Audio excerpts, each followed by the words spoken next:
One of the most important driving reviews is starting right now. I have both keys here to the all-new BMW iX3, the electric X3 in the new generation. BMW Neue Klasse, completely new platform. Woo! Crazy, have you felt that? How are they doing that? And rarely can I say that a review is not only about the car itself, but about the whole brand, the future of BMW, and maybe also the future of the German automotive industry. Because with this vehicle here, BMW is saying, we are back. The German automotive industry has taken such a beating in the recent years. You were late to the EV game, you messed up the recent interiors, you messed up the design on the exterior, and so on and so on.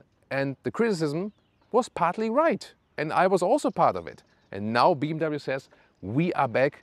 We want to join the EV party now even more with these vehicles here. And we have it in two versions, M Sport Pro and M Sport, and also two different interior versions to show you all the variety. We'll test the driving with the efficiency, what is the real concise, real world range, and so on. Everything you need to know about this super crucial vehicle with Thomas Nautigefühl in 4K, full screen, full length. Let's go. Got the key fobs here in my hand always, that I can always open and close the vehicle to get you this illuminated double kidney in the front. We can see this is the new Neue Klasse face. Neue Klasse refers to, translated, new class. They did that in the 70s, and they had this rather small but vertical double kidneys because they also took your feedback. Sometimes the double kidney just got too large, and then they said we go back to the retro style again. Mercedes is also doing that now with the GLC EQ, with the direct competitor, and making it a little bit more understatement, because German design has always been about understatement as well. This vehicle is equipped with the M Sport package. That means you have a different graphic here, for example, in black. There's also an air curtain and then black insert here. The base version would look a little bit less sporty, so to speak. Doesn't make the largest difference, and also interesting, it doesn't make any efficiency difference in the CD value, which is at 0.24. Excellent for an electric SUV indeed, and also way better than the X3 combustion engine and plug-in hybrid and so on. This one is at 0.27, and here the lower the better indeed. You can get to 0.25 with the larger wheels. I'll soon explain you all about that. Then interesting is here with the double kidney, here, this is the, let's say, the normal look. You can see the outline even when it's off. And then when I here illuminated it, you can see the illuminated kidney. This is an option. You don't have to go for it. And even if you picked one, you could also deactivate it depending on your liking. And you can see there's a black mask here in the front. And now when we switch over to the M Sport Package Pro, we have some differences. Here, for example, the mirror caps are in black. We have red brake calipers here at the side. Soon more about the wheels and so on. And in the front, when the vehicle is off, you don't see this white outline. So here you can see it's all the way in black in this double kidney. However, when I then turn on the illumination, the difference is not that large anymore. However, you can see it's a little bit darker because the outline here is black, and that's why the middle lighting here is a little bit drawn back, a little bit more subtle, so to speak. Yeah, which one you prefer is totally up to you. In the M Sport Pro, the illuminated double kidney is included in the price already. I'll soon also make an extended piece about all the pricing, because I can tell you already so far, the pricing is very attractive for what you get, also battery size and so on. If you compare it to a normal X3 or plug-in hybrid, you can almost get the same price if you take the same equipment, and that is even interesting, or maybe sometimes even cheaper. That's very interesting indeed. Our colors here for today, by the way, this is here polarized gray, has like a blue nuance to it, and this one here is the space silver, looks also pretty cool. In the side profile here, we have 21-inch wheels on both vehicles. Here, as I said, the red brake calipers for the M Sport Package Pro, 21-inch, and you would start with 20-inch wheels and you would go up to 22-inch. And now comes the very interesting part, the width, because that is crucial for the rolling resistance and also then ultimately for the CD value even. So in the front, you always get two 55mm tires. Always, no matter which size you pick. but the rear does change. In the 20-inch wheels is also 255 in the rear. 21-inch wheels are both available with 255 in the rear, but also with the wider 275. These here are the same, like not the mixed tires. But 21, you really have to look in the configurator if you go for the mixed wheels or not. And then you can also pick aero wheels. We'll soon show you that in the other vehicle. They are also actually good. And then the 22-inch wheels, they would always have the wider tires in the rear. So the best actually would be to pick the small tires in the rear for the best overall efficiency result. And then, this is the other key fob. I can also show you like the illumination here in the rear. Let's open the car once again. It's a cool light show here with the red. That looks really striking, right? So I really love it in the rear design. Very widely drawn. And here again, we also have a little contrast with the M Sport Package Pro, because here we have it in dark in the lower part, whereas here, this is the normal M Sport package without the Pro, you do not have the black contrast in the lower part. And I'm more a fan of this. Yeah, tell me in the comments what do you think. And by the way, here in the side profile, also 21-inch wheels, but these are the aero wheels. Maybe not my favorite from the looks. So honestly, I would probably stick with the 20-inch wheels, because they give you the best riding comfort. At the same time, they also give you, among the best efficiency, the aero wheels will also be efficient. So you can also, it's really funny, you could pick the configurator, the wheels, and then the average consumption always changes and you can check it out. But yeah, the biggest difference will be between the 22 and the 20, for example, or the 21 aero wheels. Very interesting.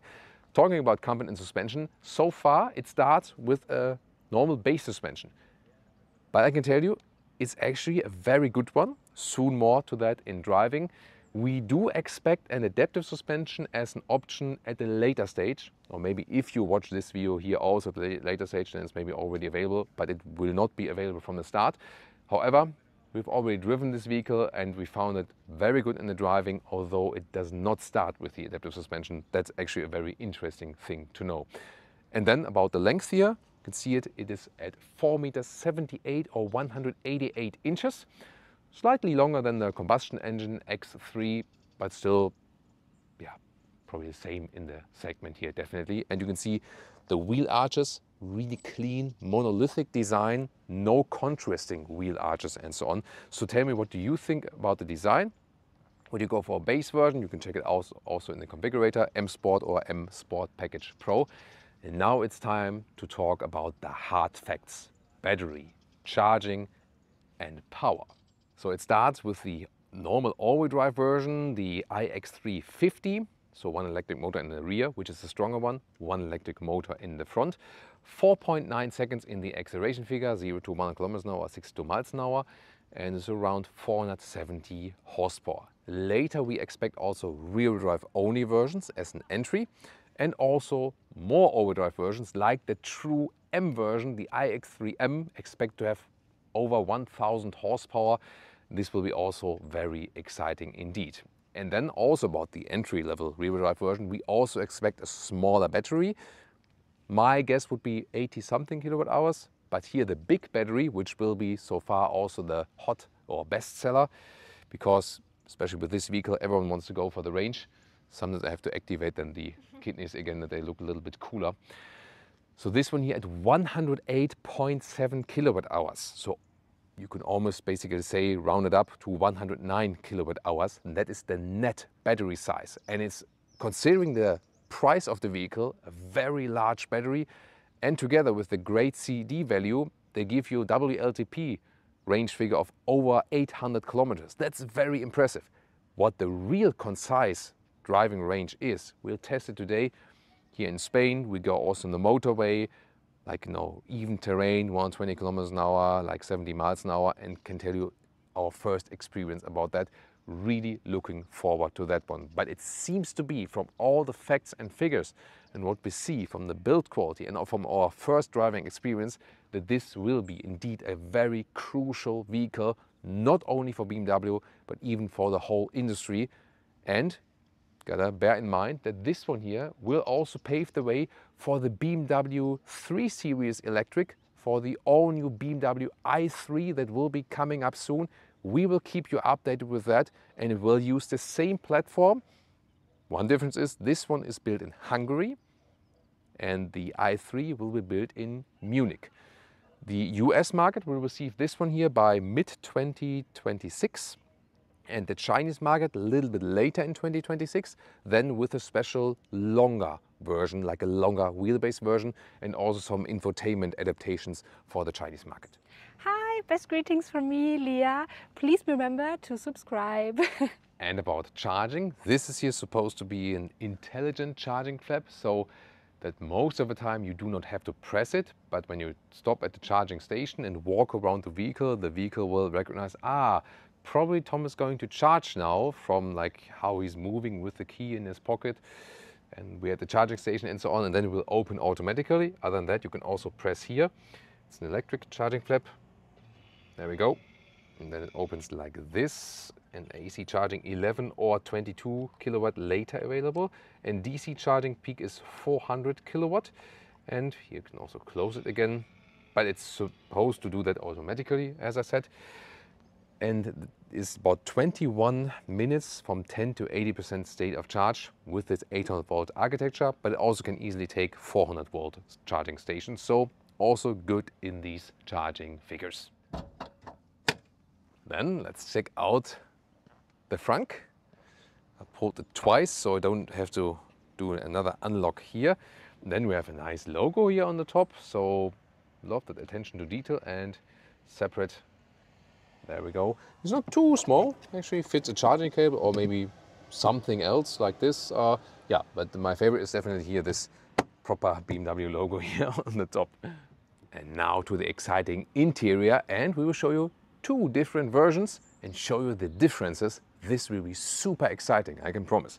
Here, first of all, these are the flush door handles that come out when you are closer to the vehicle then, and then they don't move really. So I'm more a fan of the physical door handles, the classic ones, and they have also proven to be a little bit safer. So this year, this will go away again. And the background story about is that the manufacturers, especially German ones, they did some investigation on the Chinese market, and on the Chinese market there was like a huge push that the customers all wanted these flush door handles. And so they had to react, okay, if you want to sell in China, we have to put the new cars with the flush door handles.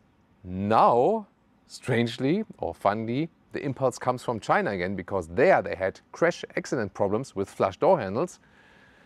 And then, I think from next year or something, or 2027 so on, they make it like forbidden again to use these flush door handles, and then all manufacturers will go back again for real classic door handles. Yeah, that's the thing, how it sometimes goes in the automotive industry. However, all the manufacturers say, at least the German ones we've talked to, that they say they automatically go out in case of a crash. That's of course very important. Then inside of the doors.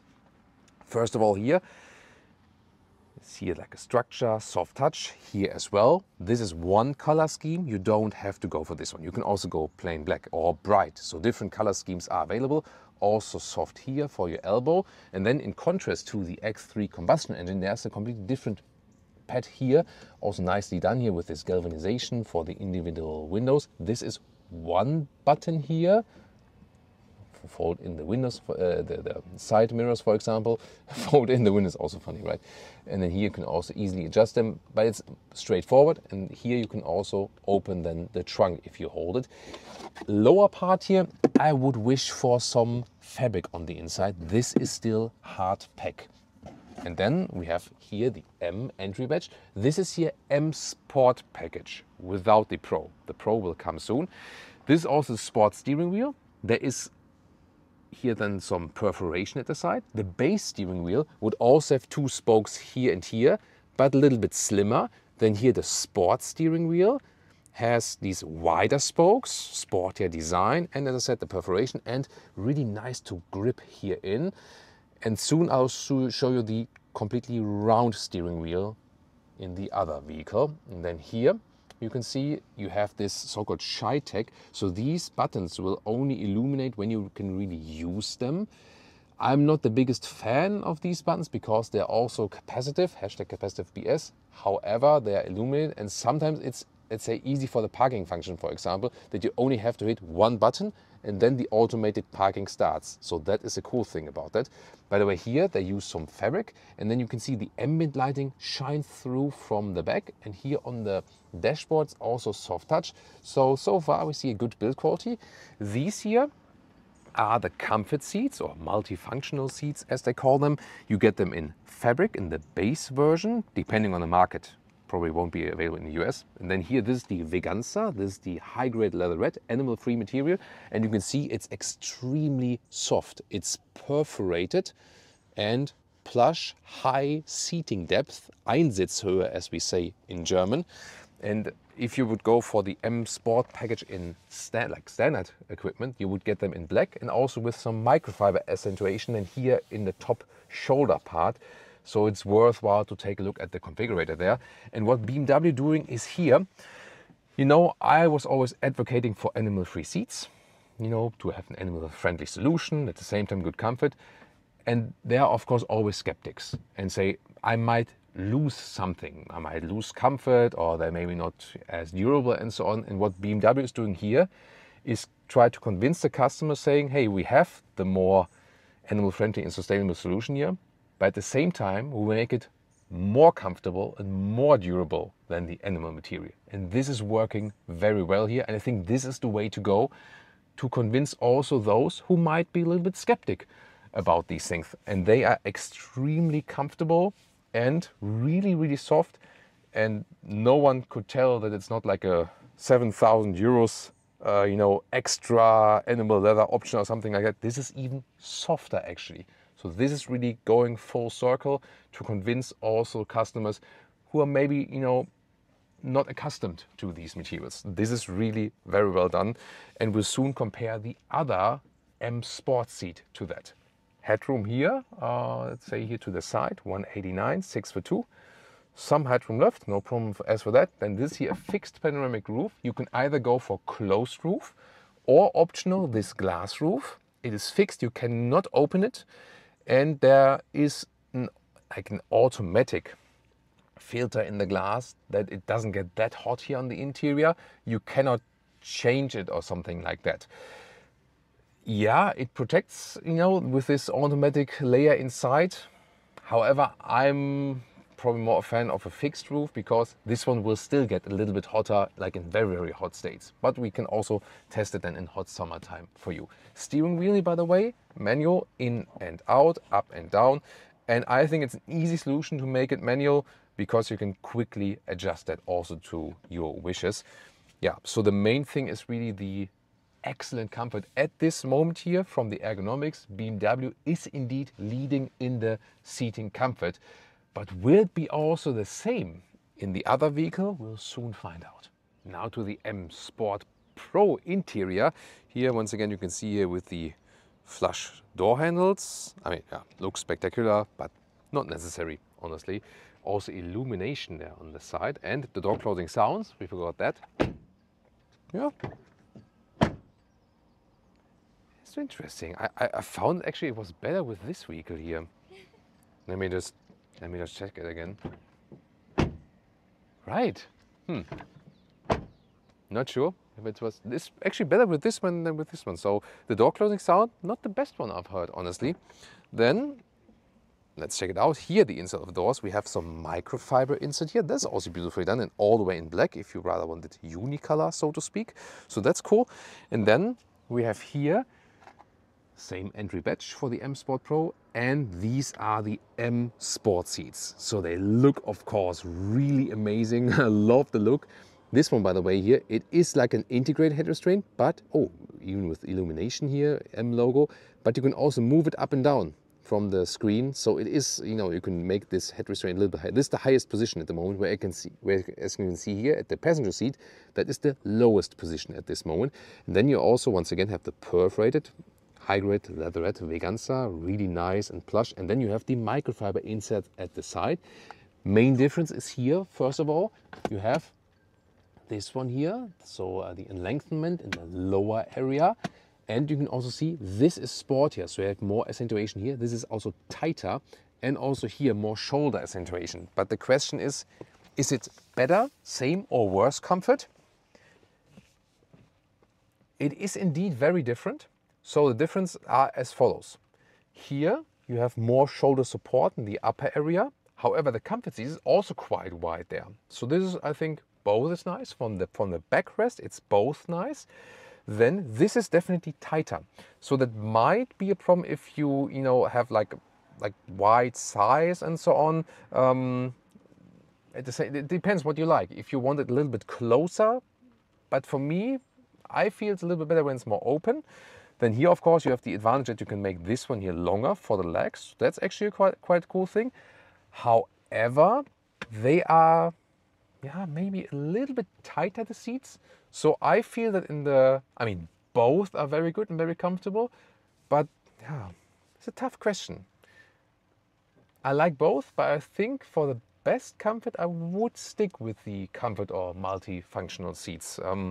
I can see that in driving, but I think they are a little bit softer. That would be the main thing. You can easily go with both, but I think best comfort then with the other ones. This one here, however, best look. And then the other interior difference, the main difference, soon more to that. This is here the M Sport steering wheel, which is then more classic in the styling. And also here, you don't have the vertical spokes, but they are then rather here, and once again with the perforation at the side. And now more to this cockpit here. First of all, the steering wheel, here the M Sport. If you want the more classic styling, you would go with this one here. And then the perforations at the side.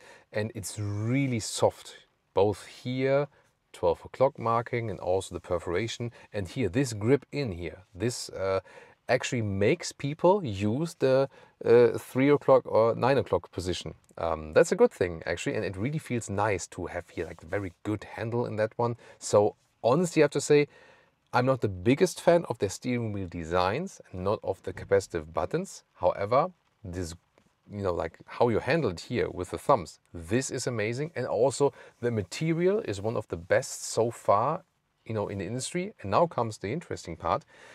They did some tests because so far BMW offered animal-free steering wheels, but never in the M Sport trim.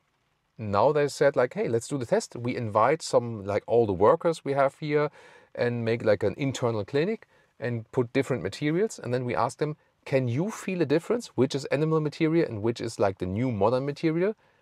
And no one could tell a difference, or maybe said like, oh, this is like the very high class, extra price animal skin equipment, but it's not. So here, once again, they make this logic circle and also convince skeptical people. And I'm also one of the skeptics when it comes to new stuff in vehicles, to make it really like a better experience and animal-free at the same time. And this is a really great thing. So everyone who is not convinced of that one yet, try it out, feel it, drive with it, and I can promise you will be convinced.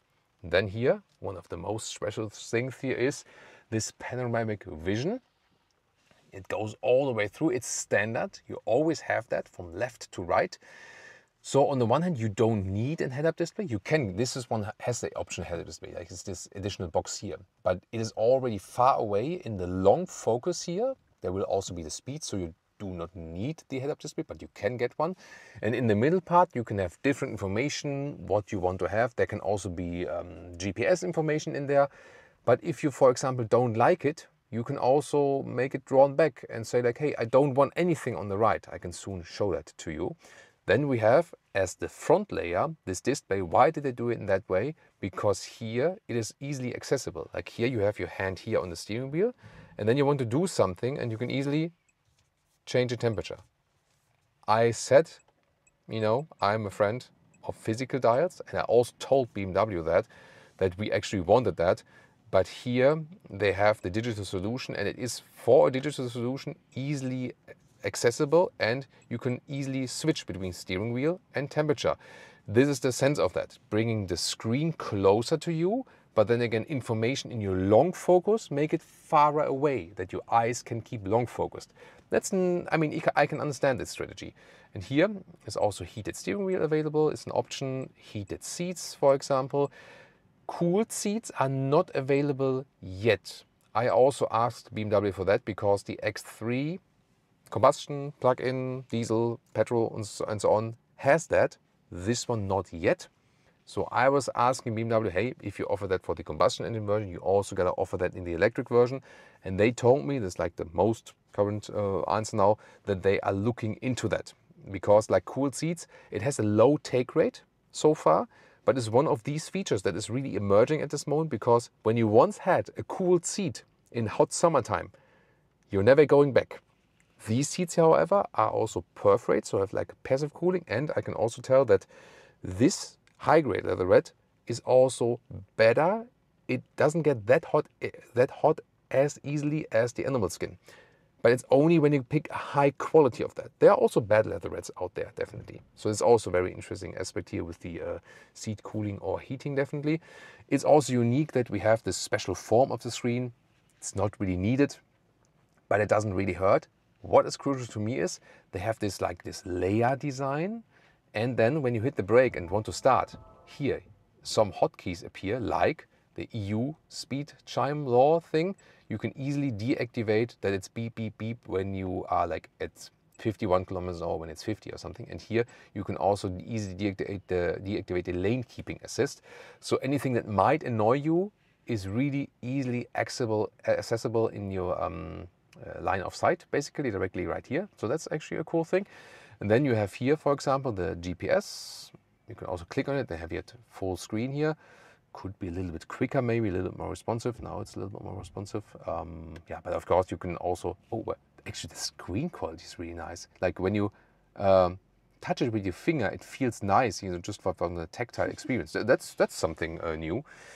So here GPS hotkey, then here this is the full climate menu, where you can change everything, and interesting, of course, always the vehicle menu. Here like some quick access things, for example, here also to control the panoramic vision. And then you can also configure it, and you can pick your own widgets. So you can, for example, also delete everything, and then everything will be clean. So when I go off this menu, then there we go. So if you are not the biggest fan of the panoramic vision, just leave it like this. Check the speed, and the rest is more, yeah, nothing. But then you can also say, hey, I want to have maybe like, I don't know, whether they are date and time, telephone something, acceleration position, wheel steering angle, air quality. Whatever you want to have there, you can put it on. So that's very easy to configure. And also interesting, the driving modes. You can set a personal driving mode, sport mode, efficient and silent, only in, there's an animation for the sport mode, but only in the efficiency modes. Then there is less power output. Other than that, if you don't have to go to the sport mode to have the full power. When you pin down, you always have full power as well. And now, this is a special thing here now, because so far the personal or my mode, you could not configure that in a normal combustion engine BMW or also in the latest EV versions. Now you can, and I can go to personal, configure. So here then I go individual, setup, and then here, for example, I could go steering to sport, and when there would be the suspension later on adaptive setting, I could go for that one to you know, like something like soft and so on. Or here also the recuperation setting, if I want little recuperation or maybe more like a high one pedal driving feeling or adaptive, I can all set it here. And it's also saved for next time. And that's actually quite good thing. So really listen to the customer feedback that they now offer that as well. If you want to switch to one pedal driving here from drive mode, pull backwards to B. And then, here we go, one more time from D to B. And then, well, there we go, is directly the hard recuperation. And you can see when I lift my foot off throttle, it goes to 0. By the way, here, this is when you have the CarPlay running. Take a slight right turn. And you have it on the map here, but in the panoramic vision, you have just basic arrows then when you have the next intersection and so on. Whereas with the car internal GPS, with this one, you also have extended guidance with intersections and so on in the panoramic vision. Quick preview from the automated parking feature here, left thumb.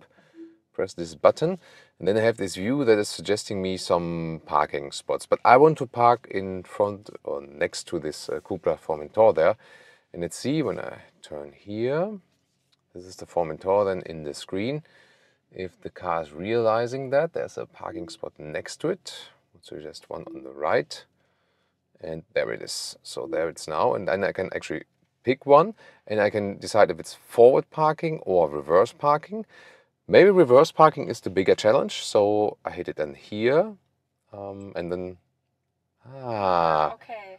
So the car here just wants forward parking here. Because it's easier. Yeah, it's easier probably. Let's go for it. So start, and then let's see how smooth it is. And also, sometimes in these automated parking features, you tend to get sick because the car is doing it too extreme. Let's see how smooth it's doing it. Here also braking is good, yeah. The green symbol, like in the highway assist, will soon also drive 130. That would be my feature. Yeah, by the way, yeah. The parking feature. Highway assist, 130 kilometers an hour, very soon good, to yeah. come. That's super It's smooth. Yeah. Super smooth.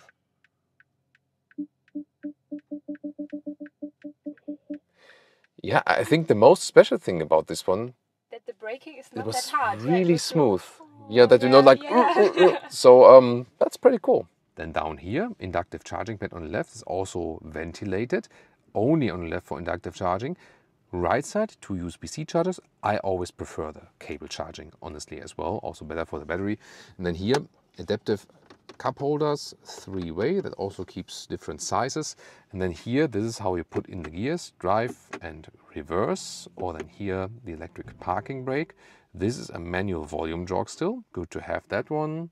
You can also change it to steering wheel as well. Then here, also soft for your elbow. And that's also soft enough.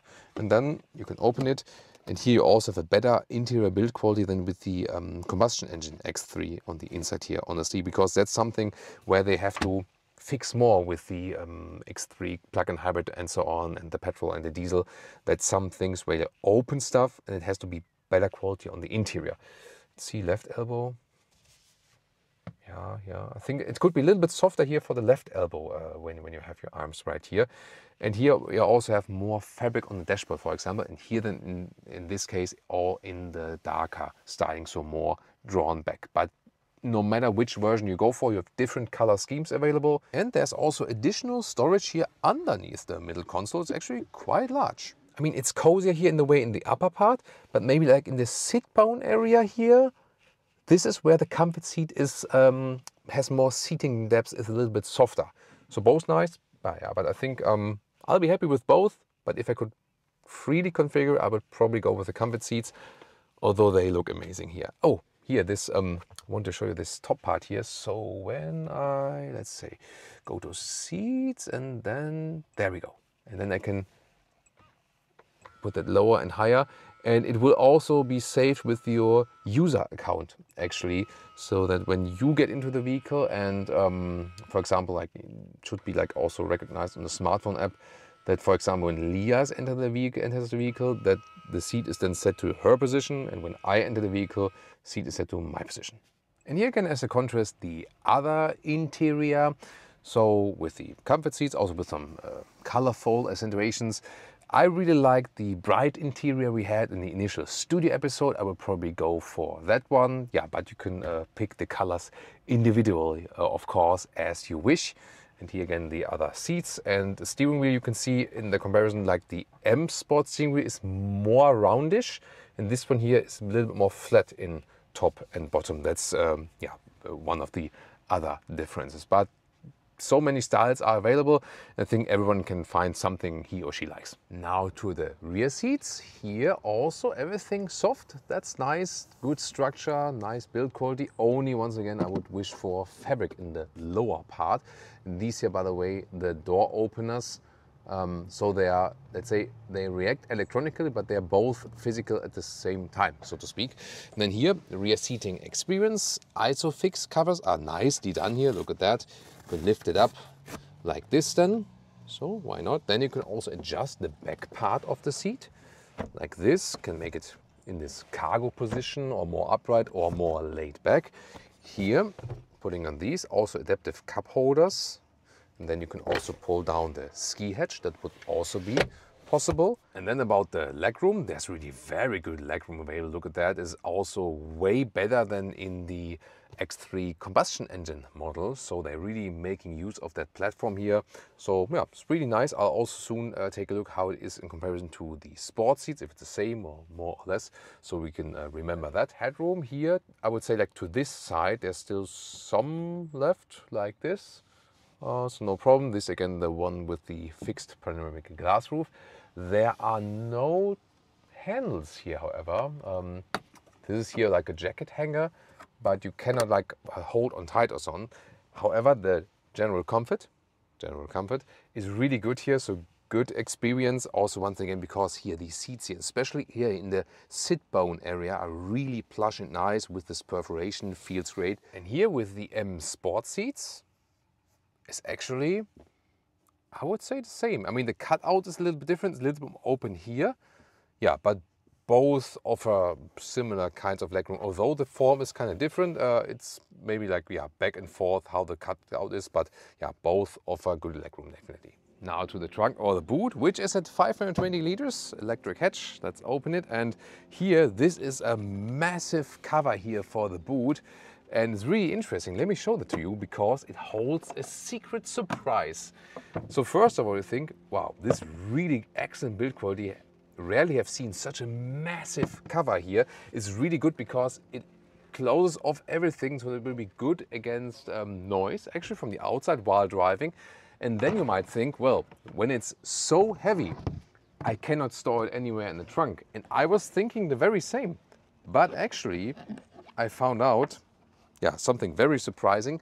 So when you lift up this one here, not this way, but if you turn it around, like flip it like this, then surprisingly, it really fits underneath. Wow, that is interesting. Didn't know about that yet, just found out. And then here, the width here is actually quite amazing because here we are now like 1.10 meters, you know, or like 43 inches. It's a little bit more narrow than here, but it's overall quite good. This one also fits underneath the cover, as you have seen. Then the normal length is here at 1 meter or 40 inches, and the maximum height at 28 inches or 70 centimeters. And then here the total length to the seats as we would be driving. This is here at 1 meters 83 or 72 inches. So indeed very well usable, and yeah, good thought behind that one as well. And there's also an adaptive towing hook available right here. There we go. All electric indeed. And towing capacity is at 2 tons. Let's start driving the BMW iX3. This will be huge, and I want to start with this one here, like a huge speed hump. And now watch the vehicle. It's straight. And there was something that I was like realizing when we did the first pre-drive of this vehicle a couple of months ago. It's astonishing, like when you go on these humps up and down, and usually many cars like wobble or shake after that. There's another one coming. But when you go down this one again, the car is so quickly straight again, but without that the suspension is super stiff or something like that here. So that's it. And it's also comfortable for the passenger, you know, that is really astonishing. And remember, there's the base suspension here. Yes, the base suspension already has a hydraulic cushion. Later on, adaptive suspension available, but this one is, let's say, passively adaptive. And then later the adaptive suspension, which also according to the driving mode switches then. But this one is already doing a good job. We do have the 21-inch wheels here, so you could even go one smaller if you want even a little bit more comfort. That would be possible. But here, also once again, the hump is not is crazy. It's crazy, really right? Crazy, yeah. And usually we have that kind of comfort with really like elaborated adaptive suspensions, air suspension. Yeah, the GLC air suspension, for example. So I usually always say, for example, when you order like X3 combustion engine or plug-in hybrid, diesel and so on, always go for the adaptive suspension. But here, I can really say if you all want to order right now without the adaptive suspension being available, it's perfectly fine. This is really an astonishing thing to do. What we can already switch here is the steering response here in the driving modes. There we go. So Sport, I have a little bit more feedback from that steering, you know. So it's still light, yeah, but in the comfort mode, it's more lighter. So this is why I would go for the individual setup to pick the steering to Sport, more feedback. Leah would probably say, you know, whatever. I like it when it's like soft steering. And also here you can change between low and high recuperation. Let's see if there is like a true one pedal driving, if it like really comes to a stop. It doesn't seem like that. No, keeps rolling, but there is strong recuperation. If you want to switch to one pedal driving here from drive mode, pull backwards to B. Adaptive would also be possible. In that case, it depends if there's a car in front of you or not, for example. That's a very interesting finding. And another thing now with the panoramic vision and the head-up display. So at this moment, I have the internal GPS set. And here I'm showing you something, or maybe I leave that way. And I don't need to have this one here because I also have the GPS there in my line of sight and also in the head-up display. So this is now... You can't miss the exit. This is now absolute GPS overkill. 1, 2, 3. I see lines and arrows all over the place saying like, Thomas, you will turn at the next intersection. So yeah, funny thing to have that one. Yeah, but the cool thing is here is always short focus. But when I look at it at the panoramic vision or in the head-up display, it's still long focus. And now some motorway acceleration. Let's see, 40 to 120. Let's go.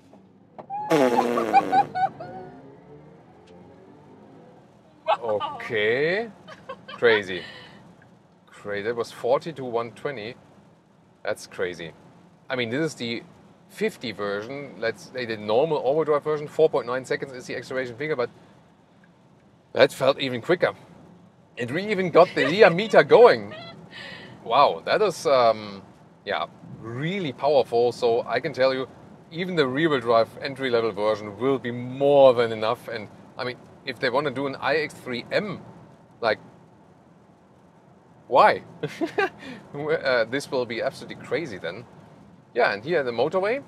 So now let's put some 120 kilometers an hour, 70 miles an hour, like that. And the only thing you hear, obviously not good weather here, sadly at the moment, but it's a good test how silent it is. And the only thing you do here is raindrops on the front windshield. There is no significant wind noise somewhere around us. We don't have laminated windows here still. It's very silent.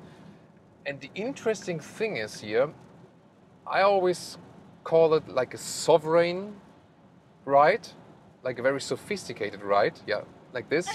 There's the part Italian in me. There's Greens or Italian friends, mille grazie. And the thing is really that it stays really upright. Also when you do some quicker lane changes, for example, like this, it doesn't shake at all. And it almost feels like Coldplay song. It always feels like you have like an anti-tilt control, or maybe like this hydraulic pump system they have now at Porsche or NIO or something like that. But it is still the non-actively adaptive suspension. It's a base suspension, and the car is always upright. And this might also be one thing if you compare it to the X3 combustion engine, which I feel, or Leah has actually said that earlier, has sometimes more booming noise when you're driving over some uneven parts. And this one, it kind of feels like a even more premium experience in the driving. Yes, it's heavier. That might have an effect on really like tight corners when you push it, but when do you do that with an SUV? But when you, for example, would go from a BMW 7 Series and then switch to this one, you have like a similar feeling in the way of that this one here feels like you're driving a grown-up, long wheelbase luxury sedan in how the body movement is calm. That's a very interesting thing. So rarely did we have a car which was so calm in the body movement. That's really cool. That's really, really cool. Steering I've set to Sport, as I said, to get a little more feedback. That's more likable. And you see here, I always keep it 3 o'clock, 9 o'clock. So times for this year. Yo, what's up, guys? This is over. Everyone will drive this car here then like this. And that's maybe also a good safety thing, right? I mean, yeah, we do have like the raindrops on the one front windshield, but other than that, it's still silent. Look at that, this car is passing us now. And usually it is extremely loud when you do that in rainy conditions, but it's actually not here. So very sophisticated ride. I could also imagine driving a longer trip now. We're driving first the comfort seats. Later on, we'll make a hop to the sport seats again, to the other model. Because the one thing is, how does it feel like when you're stationary, but how does it then feel like when you're driving? So it might be that, for example, stationary say these are comfortable, but then I say while driving the sport seats are comfortable. Got to see about that, you know. So that's very, very interesting. What about the highway assist? Oh yes, Maybe yes, that's a good yes. point, yeah. The highway assist. So one press of a button and it's already done. Now also confirms here with the. Let's see. Does it offer that I can take the hands off the steering wheel because the green now. So confirm. There we go. Because that's allowed now across Europe and even up to a speed of 130 kilometers an hour. It's still level 2 system, so you're still responsible yourself in case.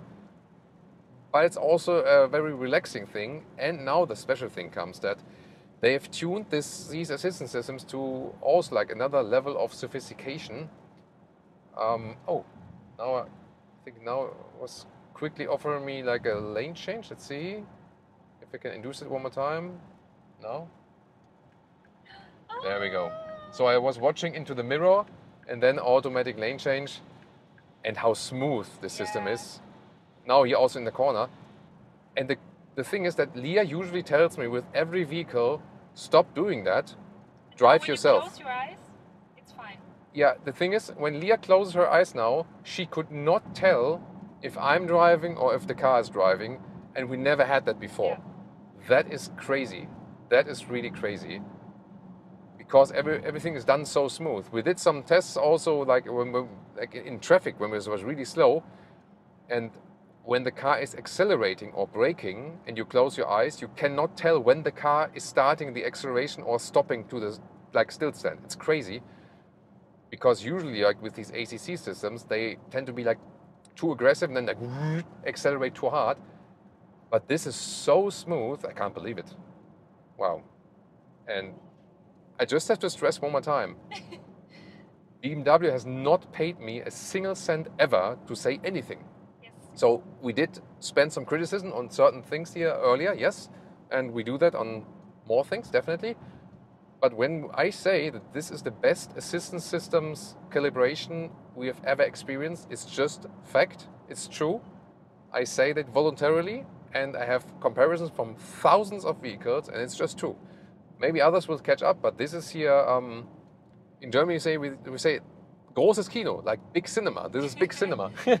Yeah, pretty cool, man. Wow, kudos to that.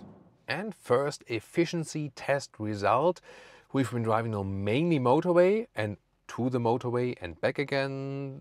We evened out the topography and we drove mainly like 100, 120 kilometers an hour. But the average speed is of course always lower because maybe like you drive to the motorway and drive it maybe like with 20 or 30. Then the average speed always goes down to about 70 kilometers an hour. Rainy conditions. Not too cold, but also not too warm here in the evening. And so far the result here was around 18 kilowatt hours on 100 kilometers.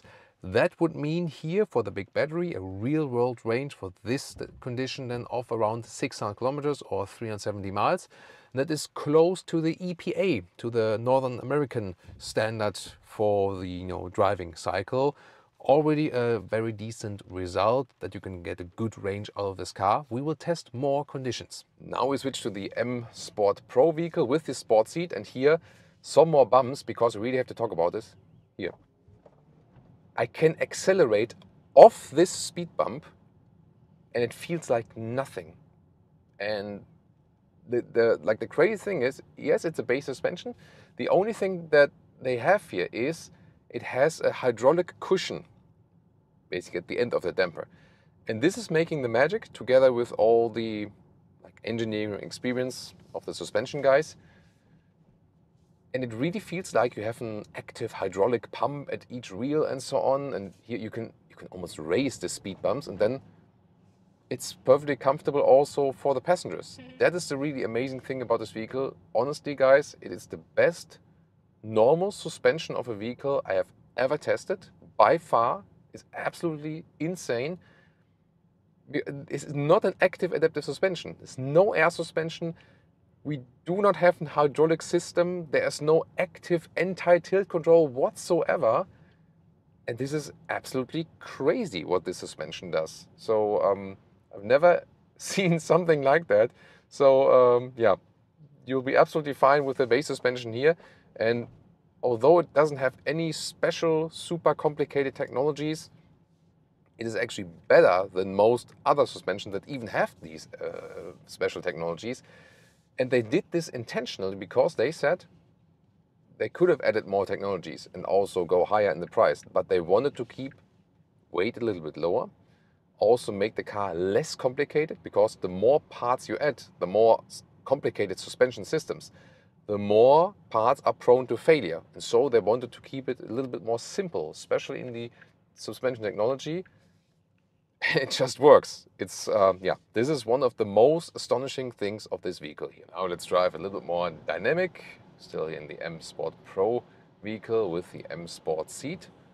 And gotta say, of course, when you have some like fierce bumps in the road, then it's still better to go with 20-inch wheels. So definitely gonna note that. But once again, also here in the dynamics left and right, the car really stays straight all the time. That's the cool thing. Also, for example, when I force it here into slalom, wow, it feels like a way smaller car actually. So that's pretty cool. The sport seat here, by the way, it does keep me tight here in the upper area. That's comfortable, especially while dynamic driving. And also the rest of the seat is quite comfortable. Just again, this sit bone area thing, that is more comfortable with the comfort seat. So yeah, I'm thinking back and forth with these seats, but probably would end up with a comfort seat, I think. And there you can also put the bolsters a little bit, tighter. That's also possible. Yeah, especially when we hear like these waves in the road, and usually most other vehicles would wobble up significantly, but this one here just does not, and that is a very astonishing thing. So much fun. Woo! You also so much water on the road here today. So unusual rainy days here in the Malaga region, which is usually a very dry region in Spain. But it's so much fun to drive this here around. And remember, you have a huge battery here in this vehicle. And that means there's also, once again, significant weight. But one more time, astonishing that although it's so heavy, it's so much fun to drive also in an agile way. And this is also what differentiates this one here, this driving experience, to, for example, the new Chinese competitors, which make great interior build quality and come with so many features in standard equipment, really put pressure to the market and sell it at very attractive prices. But the driving is, at least when you're interested in that, something where there's still like a big difference here, especially to the BMW iX3. The thing is, of course, not everyone cares about driving so much. And when you make, like maybe in your country, mainly stuck in traffic and don't drive agile, don't drive fast, and maybe say like, I don't care. But for everyone who still cares about driving, or is maybe afraid that an electric vehicle drives worse than the combustion engine type, I can say this one here actually drives better. It's definitely one of the best driving EVs or SUVs overall, and that's something to accomplish. And another efficiency test, we just did motorway only and drove 100 kilometers an hour, 60 miles an hour, or 120, like 70 miles an hour. So really kept it on the motorway, and also did this, like equalization of the topography, so back and forth. And really could hold this average. And then we scored here in the, again, rainy conditions, sometimes really heavy rain. The wheels, have to move it.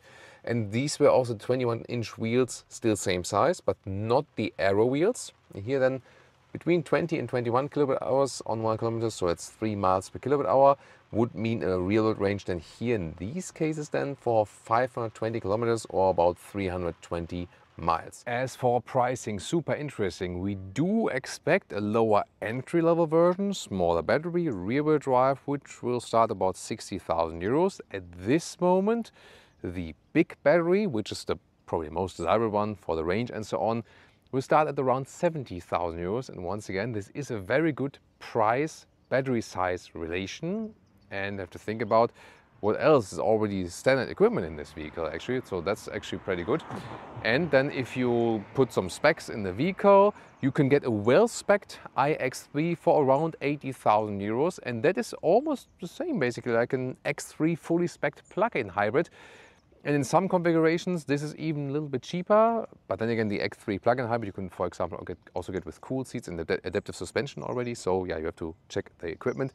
But the main message is it is not more expensive, in some cases maybe even a little advantage, plus in a lot of countries also tax benefits.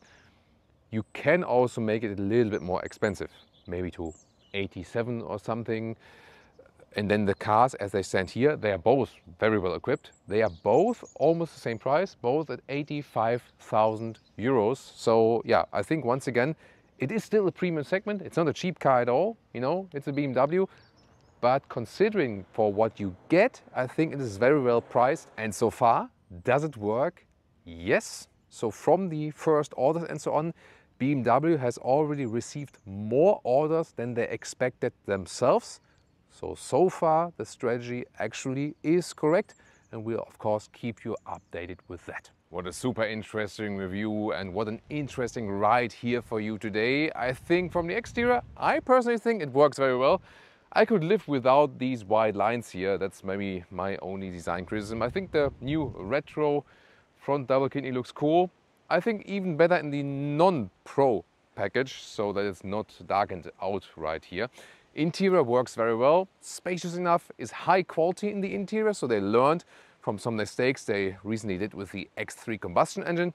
The X3 ICE is also a very good car, but there were some shortcomings on the interior build quality, so they did that better here now. They have extremely comfortable seats, segment, if not industry leading, also leading in the quality of animal-free materials, where they really also convinced critical voices. Just test it out. They will convince you, indeed, from the material quality of these animal-free materials. They're really good. And both seats, the normal comfort seat and also the M Sport seats, they are really very good. Driving, a lot of surprises. What are the pros and what are the cons? So really unique is the suspension. Never before did we drive a base suspension that was that good. It's comfortable and sporty at the same time. And it's incredible how they can keep the car in balance without any elaborated adaptive suspension technology. That is one of the most crucial things. I could almost sometimes not believe when we were driving over a wave and suddenly the car was like straight again. That was something really astonishing they achieved here with these hydraulic cushions and also with the engineering experience of the suspension guys. And also the second thing that was really remarkable, the assistance systems, how they are integrated in the vehicle and how everything is so smooth. The automated parking and also the highway pilot, where you can drive up to 130 kilometers an hour now hands-free, still responsible yourself, but so smooth. And you know, I'm just doing the lane changes with looking in the mirror, and the braking and the acceleration and so on, everything is so smooth. They can really trust the system and you're not getting sick from the system and so on. It's really the smoothest application of assistance systems I've ever seen actually. So indeed, you can say, yes, Germany, the German automotive industry, here in the form of BMW, is leading the way again in a lot of different aspects. This is one of the best EVs out there, no doubt. What should be better, or where, in which field would I have hoped something even more? The efficiency, so the consumption. Yes, it was quite rainy here today, but I also had some tests now where the motorway was a little bit drier and there was not much difference, so to speak. So the consumption on the motorway, it will still be fine for most purposes, and it's still an SUV, you know, so for an SUV there's still a good result overall. But I would have hoped that it's even more efficient, and so you can calculate with a motorway range of something a little bit over 500 kilometers or 300 miles. There won't be many competitors in this segment here as an SUV which do it better. But still, I would have hoped that this one maybe is like another breakthrough. but in that case, efficiency, it's not that kind of a breakthrough I would have hoped for. But overall, as I said, definitely one of the best EV or SUV or overall SUV picks at the moment on the market, and it will be very exciting to soon also drive the Mercedes GLC EQ. We already checked it out in a static way, and of course there are even more other electric vehicles you might also consider.